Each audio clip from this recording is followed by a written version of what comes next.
помимо основной деятельности, реализуем благотворительную программу компании «Русгидро». В рамках этой благотворительной программы мы открываем по всей России, во всех наших филиалах, в регионах присутствия экологические тропы.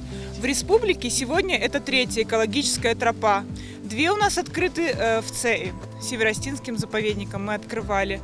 Экологическая тропа Байради. Проект был представлен национальным парком и одобрен компанией «Русгидро».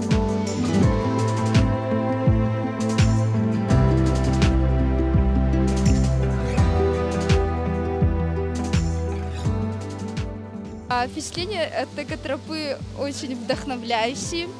Мне вообще очень нравится этот водопад, он в разные сезоны и очень разный, очень красивый.